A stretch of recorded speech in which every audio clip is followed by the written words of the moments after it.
Olá, mais uma ministração da palavra ao seu coração. O tema é espiritualidade. E quanto à espiritualidade, é uma questão de ser e não de estar espiritual. Quando nós falamos de espiritualidade, nós estamos falando de relacionamento com Deus. Tudo na nossa vida se sustenta nesse chão de nossa relação com Deus, da nossa fé, da nossa espiritualidade. Em todas as dimensões da vida. No seu papel social como filho, como esposo, como profissional, sua vida amorosa, suas amizades, suas esperanças, sonhos e frustrações, seus medos, ansiedades, prazeres e desprazeres estão nessa base do relacionamento com Deus. Como é que você vive esse relacionamento? A melhor pergunta é, como é que você vive essa espiritualidade? Em todo tempo, em todas as oportunidades, a nossa fé é forjada. Nossa espiritualidade, ela é vivenciada. Nós precisamos aproveitar essas oportunidades de estreitar o relacionamento com Deus. E com discernimento, os descobrimentos abrangentes de nossas práticas religiosas precisam ser vistas daqui para frente. Nesse tempo de isolamento, onde não estamos mais nas práticas religiosas, onde se firmavam e consolidavam as pessoas, e as pessoas nos viam, e a nossa espiritualidade era desenhada, agora estamos num momento diferente. Estamos num momento de entender essa espiritualidade. Como é que ela se sustenta? Qual é o seu conceito sobre vida espiritual? Sempre fui criado no meio de movimentos litúrgicos, para demonstrar e exercer as minhas espiritualidades, ou a minha espiritualidade, porque apenas sou eu. Mas e agora? Como faço para exercer minha espiritualidade se eu não tenho mais o ambiente onde exerço a minha religiosidade? E agora? É uma oportunidade, de uma vez por todas, ver o que as Escrituras nos ensinam de como ser espiritual. Normalmente, como se conhece uma pessoa espiritual? Como é que a gente detecta quando uma pessoa é espiritual? É pelo tom de voz? É pela coreografia de louvor lá na congregação? Pela roupa que veste? Pelas orações públicas? A entrega das doações no gasofilácio? Pelo semblante da oração? Da agenda da escola dominical e dos versículos decorados e declamados em público? Olha, se nossa relação com Deus tem a ver com isso, como fazer em tempo de isolamento, onde tudo isso está interrompido? Agora é uma oportunidade para você entender e aprofundar a nossa espiritualidade, a nossa relação com Deus. Isso já deveria ter sido entendido há muito tempo. Entender o que as Escrituras dizem sobre o que é espiritualidade cristã, isso é de suma importância para a essência nossa como seres humanos. Como essa nossa relação com o divino na dimensão da vida. Como é que a gente entende isso? O meu respirar. Quando é que eu sou espiritual? Quando que eu estou espiritual? Essas coisas batem na nossa cabeça. Para entendermos essa espiritualidade cristã, nós temos tantos textos na Bíblia, mas o mais escolhido é Colossenses, para termos uma luz sobre esse assunto. Se você puder, leia Colossenses capítulo 1, versículo de 9 a 12. Pode dar uma pausa, eu não vou fazer a leitura para que o nosso vídeo não se estenda muito. A oração de Paulo nesse texto é para aqueles irmãos viverem, para que eles sejam cheios do pleno conhecimento da vontade de Deus, com toda a sabedoria e entendimento espiritual. Que eles vivam de maneira digna do Senhor, em tudo que possam agradá-lo, frutificando em toda boa obra, crescendo no conhecimento de Deus, sendo fortalecidos com todo o poder de acordo com a força da sua glória, para que tenham toda perseverança e paciência e alegria. Está lá no texto, dando graças ao Pai que nos tornou dignos de participante desta herança. Veja que ele ora para que tenham consciência na sua vida espiritual. É isto que Paulo está pedindo para os crentes em Colossenses. Essa consciência da vida espiritual, de sua vida espiritual, que sua espiritualidade ela está baseada nesse conhecimento da vontade de Deus e no conhecimento dele. É o mesmo que diz Efésios capítulo 4, a partir do versículo 13 a 15. Precisamos entender que nós não podemos terceirizar a vida espiritual. Ser levado no colo de outros como meninos na fé. Isso que Efésios fala. Os colossenses tinham origem esotérica na sua cultura. Estude um pouquinho sobre isso. Eles acreditavam que só os iniciados podiam ter um nível de conhecimento superior da divindade. Só os de alto nível de espiritualidade podiam ter visão dos mistérios da vida que estão selados, estavam cobertos. Só eles poderiam ver. Paulo está dizendo que isso já foi revelado a todos os seres humanos. Não é assim nossa fé? Deus já foi revelado, já é conhecido. A nossa fé não é dessa forma ignorante, mas é explícita. Lá em Colossenses, no capítulo 1, versículo 24 em diante, ele diz que ele é ministro de Deus e a ele, Paulo, foi dada a responsabilidade de apresentar plenamente a palavra de Deus. E diz que não guarda segredo, não sonega informações. Veja como, não mantém as riquezas preservadas de portas fechadas. Ele fazia isso. Os judeus acreditavam que o templo lá em Jerusalém era o local onde era o centro do universo, onde Deus morava. E Paulo diz que é o contrário, vem e diz que já foi revelada. João vai dizer que vimos a glória do Pai em Cristo. No princípio era o Verbo, e o Verbo era Deus, e o Verbo estava com Deus. Todas as coisas foram feitas por Ele, e sem Ele nada do que foi feito se fez. Nessa epístola, ele vai dizer, nessa mesma epístola, João diz, nós vimos com os nossos olhos viram, as nossas mãos apalparam. João diz que esse Jesus, o Verbo, que era no princípio, se fez carne, habitou entre nós. Ele diz que vimos a sua glória, vimos a glória de Jesus.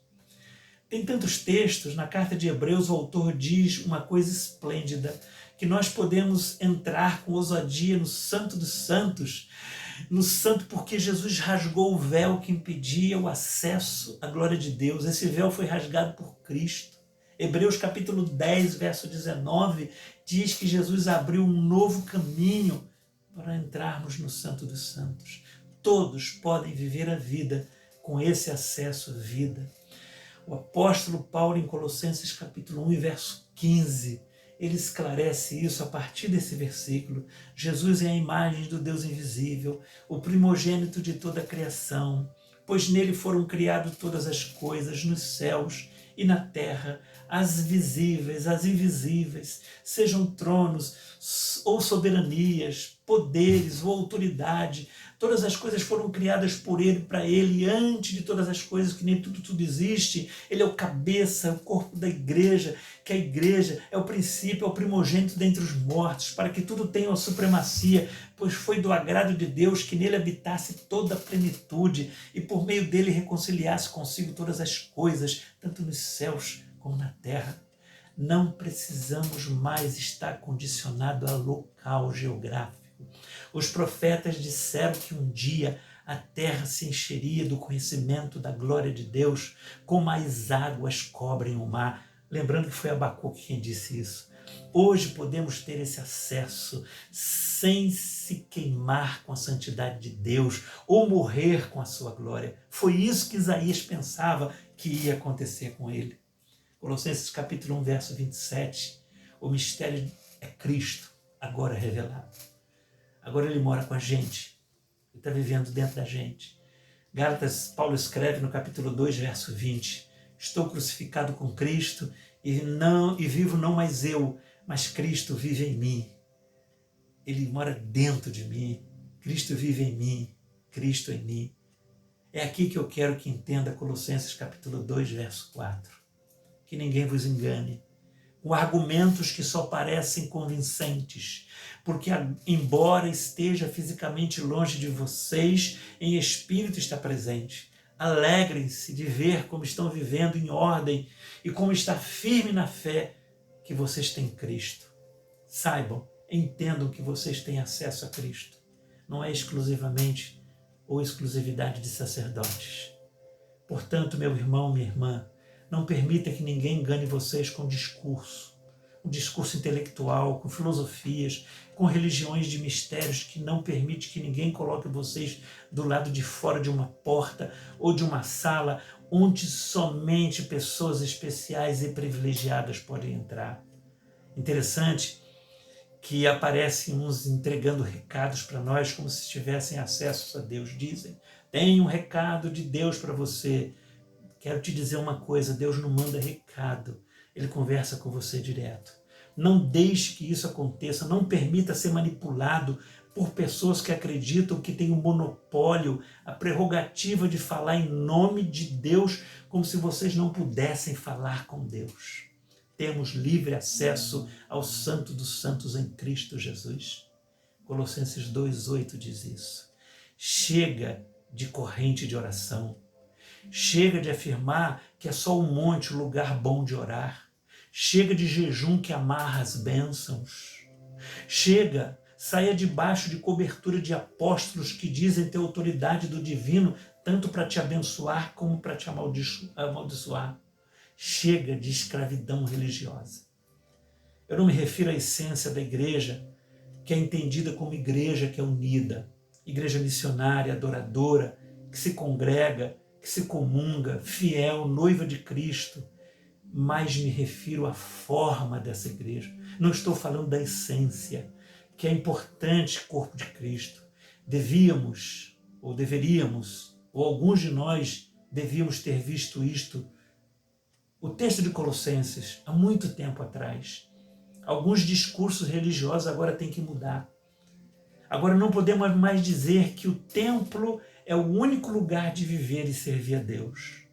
Cobrar presença para domingo de manhã para a escola dominical e ainda diz que Deus vai pesar a mão se não aparecer. Uma vez me falaram que o crente que chega no templo e não fala com o dono da casa primeiro é irreverente.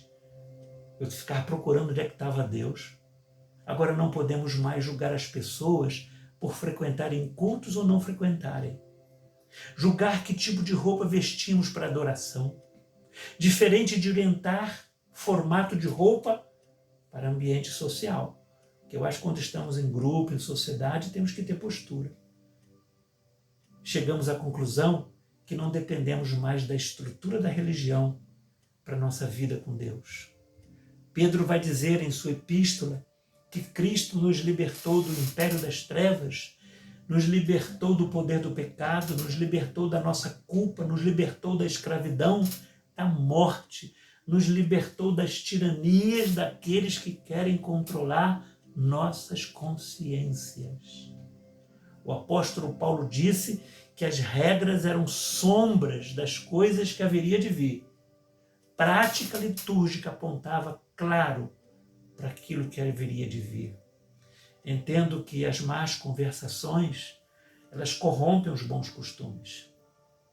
Entendo do que é prática pedagógica da oração, da comunhão, do encontro de louvor, dos jejuns, das celebrações. Eu acho que a igreja de Deus precisa estar junto, corpo a corpo, mas basear a espiritualidade em práticas religiosas, em mandamentos e ensinamentos humanos, de forma alguma.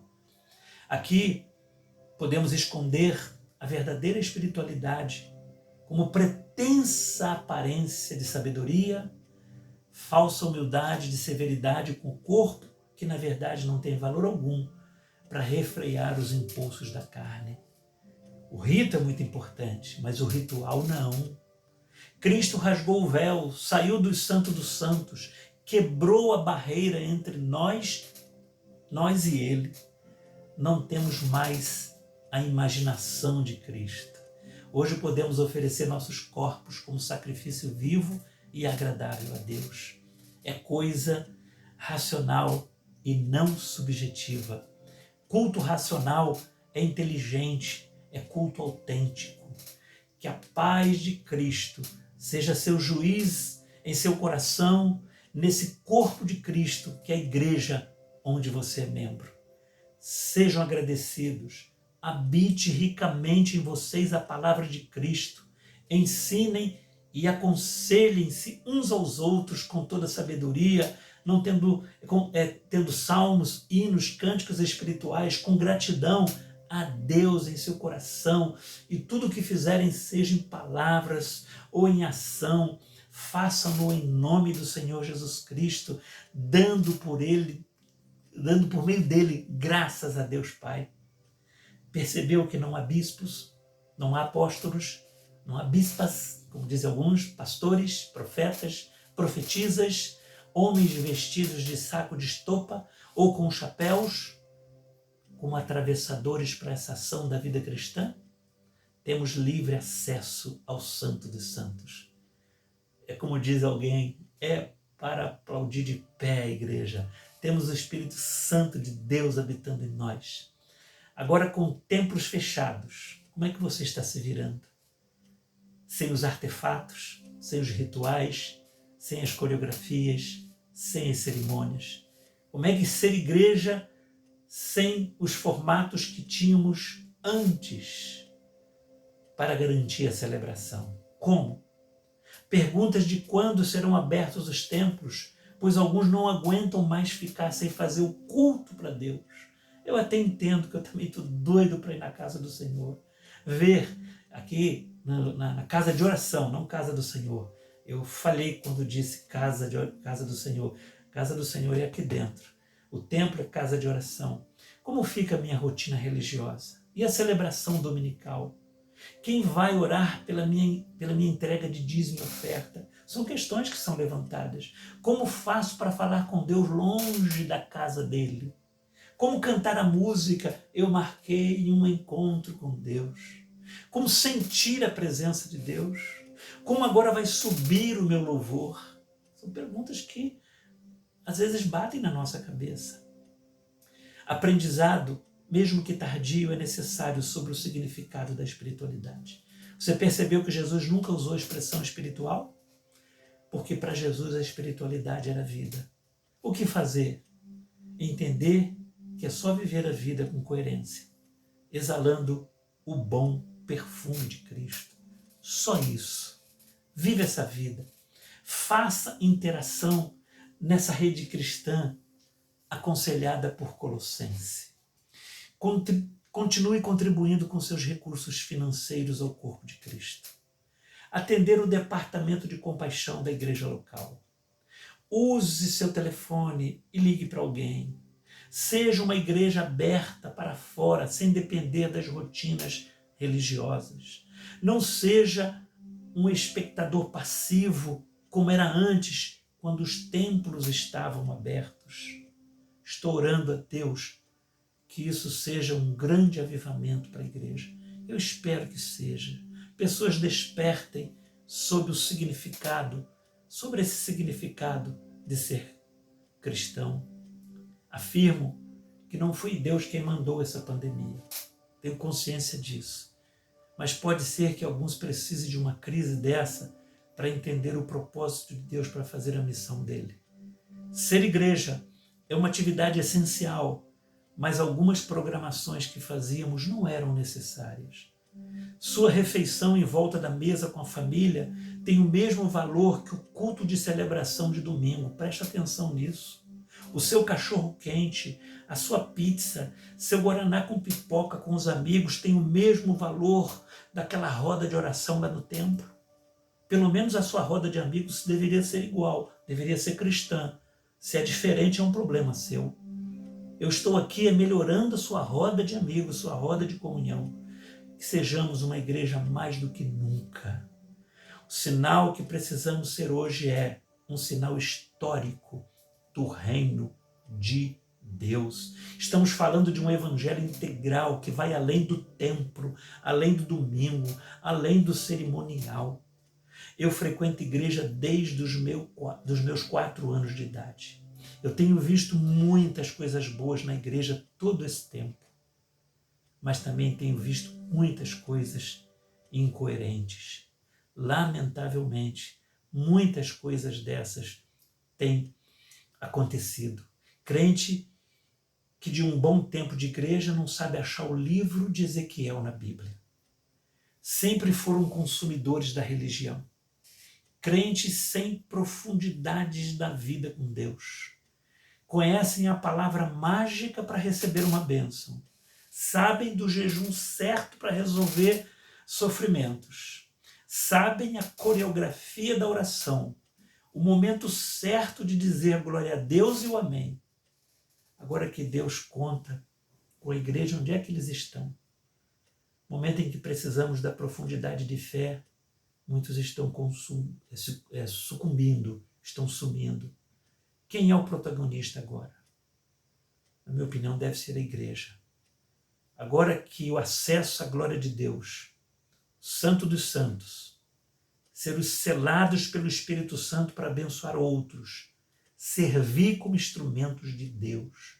Onde estão? Cadê você, cristão fiel, temente a Deus?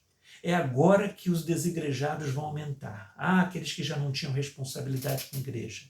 Antes não estavam conectados com o corpo de Cristo. Eles tinham vidas autônomas. Eu não sei até quanto tempo teriam essas vidas. Não se filiavam a nenhuma igreja visível. Infelizmente. Mas a igreja sempre foi igreja. E a igreja que sempre foi igreja não terá dificuldade daqui para frente. Nesse que chamamos de um novo normal. Agora que tudo que fazíamos no presencial não podemos normalmente fazer no virtual. Temos que exercitar o espiritual numa outra forma, numa outra dimensão, numa outra categoria. A ceia do Senhor é um dos rituais, o batismo e a entrega de oferta no gasofilácio, como já mencionamos, e aquela oração que nós fazíamos no altar em frente à plataforma. Se você está em Cristo e Cristo está em você, você não precisa de estrutura religiosa para viver a experiência de Deus. Mas vamos nos unir como igreja, reestruturar a comunidade e nos mobilizar para continuar servindo a Deus, levando essa glória que temos ao mundo. Algumas igrejas descobriram que estão sendo mais úteis com os templos fechados. Mesmo com seus templos fechados, ou com uma reabertura limitada, deve ficar mais viva, mais intensa do que antes. Não deixe esfriar o seu amor, porque o amor de muito pode ser que esfrie. A força está agora na sua fé, a força está no seu joelho, nas suas mãos, está no seu coração. Fale com os outros de sua experiência de fé nessa pandemia, de seu relacionamento com Deus. Fale como você está vencendo na sua vida profissional. Fale de condução familiar nesse isolamento. Como está a sua administração financeira, de suas redes de amizades, de como tem vencido os medos e as ansiedades. Como é que Deus tem te sustentado? Estamos quase terminando. Eu quero te dizer, mantenha-se conectado. Compartilhe sua espiritualidade.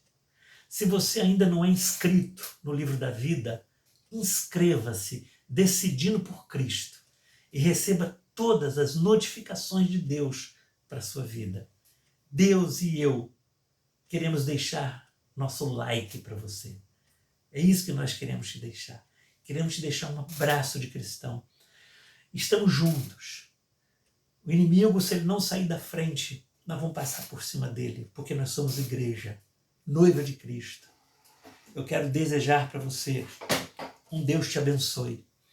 Um Deus que seja Deus na sua vida. Que Ele te abençoe rica e abundantemente. Abraço.